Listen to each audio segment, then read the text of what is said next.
Hello students, welcome to English Online. Today I am going to explain the third poem of class 10th titled Not Marble, Not the Gilded Monuments, written by William Shakespeare. This poem is also called Sonnet 55. Sonnet is a poem of 14 lines. So what does the poet want to say in this poem? Poet wants to say that neither marble nor the gilded monuments, neither the monuments made of marble nor the monuments which are covered with gold layers.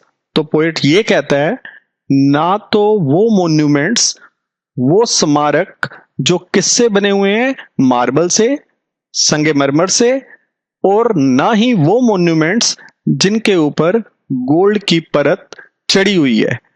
तो फिर क्या? We will come to know as we read the poem. Let's see the poem now.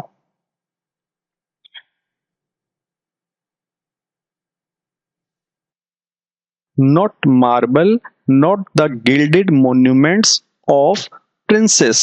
तो poet क्या कहना चाहता है?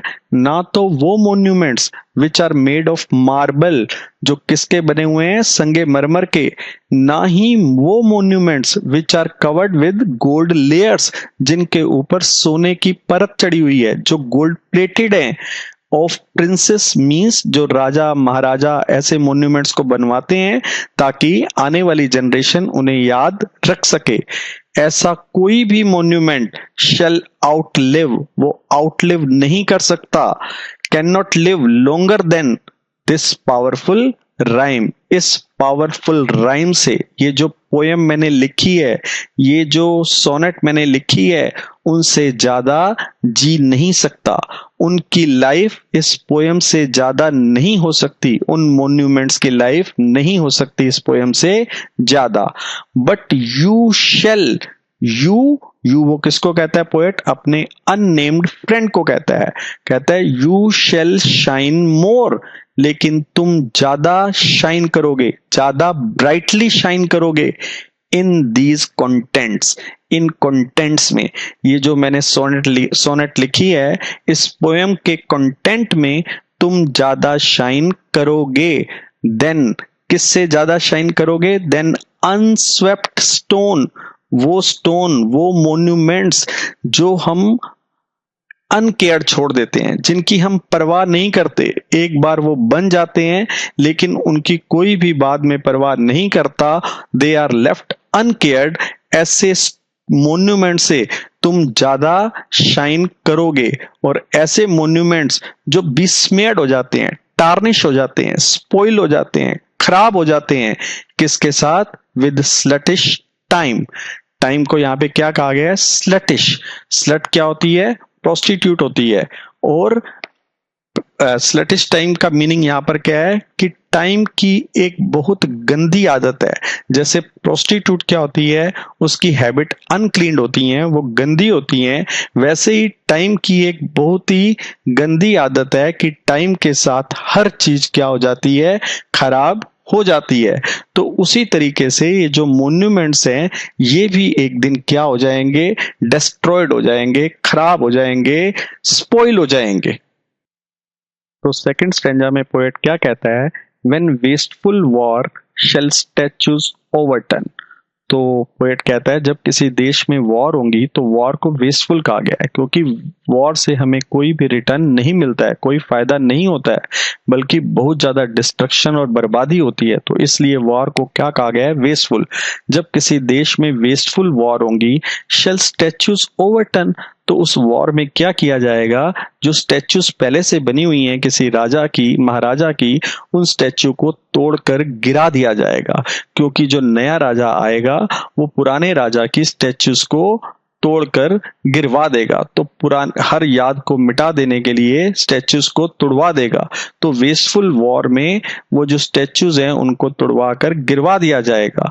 And ब्रोइल्स, और जब किसी देश में डिस्टरबेंस होगी, झगड़े होंगे, केओस होगी, root out the work of missionary. उसमें क्या होगा, जड़ से उखाड़ दिया जाएगा, डिस्ट्रॉय कर दिया जाएगा। किसको डिस्ट्रॉय कर दिया जाएगा? वर्क ऑफ मिशनरी, जो काम मेसन ने किया है। मेसन हम किसे बोलते हैं? जो इमारतों को, बिल्डिंगों को, मॉन्यूमेंट्स को बनाता है ब्रिक बाय ब्रिक। उन एक्सपेंसिव बिल्डिंग्स को तोड़कर गिरवा दिया जाएगा।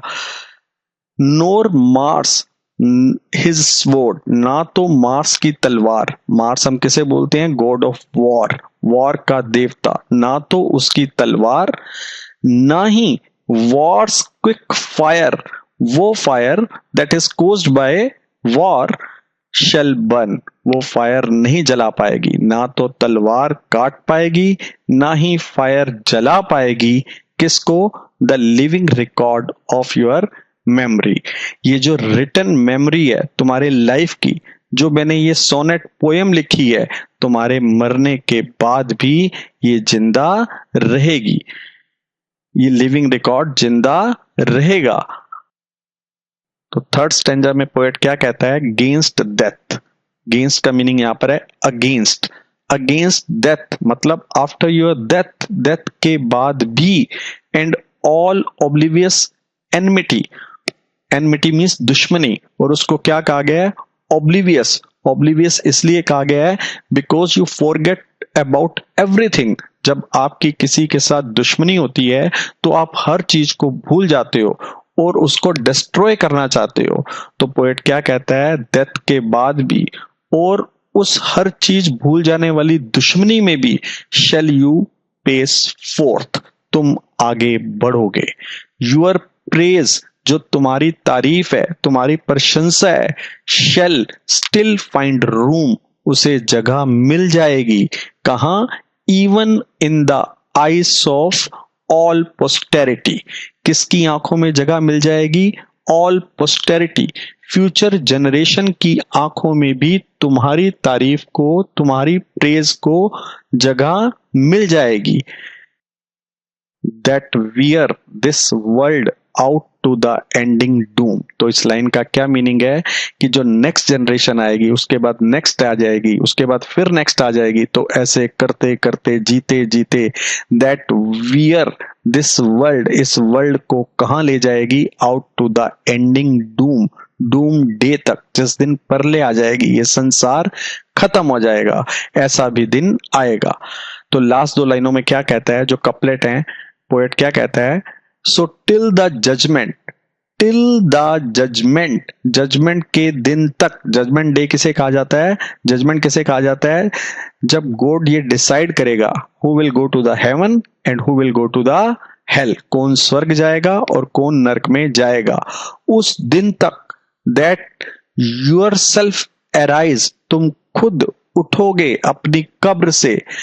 यू लिव इन दिस, और तुम देखोगे कि तुम इस पोयम में आज भी जिंदा हो, तुम इस पोयम में आज भी रहते हो, जिंदा रहते हो। एंड ड्वेल, और कहां रहते हो? इन लवर्स आइस, अपने प्यार करने वालों की आंखों में आज भी तुम जिंदा हो। तो इस पूरी पोयम में पोएट हमें क्या कहता है कि हर चीज खत्म हो जाएगी। जो मॉन्यूमेंट्स हैं, जो गिल्डेड मॉन्यूमेंट्स हैं, मार्बल के मॉन्यूमेंट्स हैं, सब एक दिन खत्म हो जाएंगे। लेकिन अपने अननेम्ड फ्रेंड को क्या कहता है कि तुम जिंदा रहोगे। और कैसे जिंदा रहोगे? इस पोयम के थ्रू जिंदा रहोगे जो मैंने तुम्हारे लिए लिखी है। तो यहाँ पे ये पोयम एंड होती है। आई होप आपको ये पोयम समझ आ गई होगी। Please don't forget to subscribe to my channel. Thank you.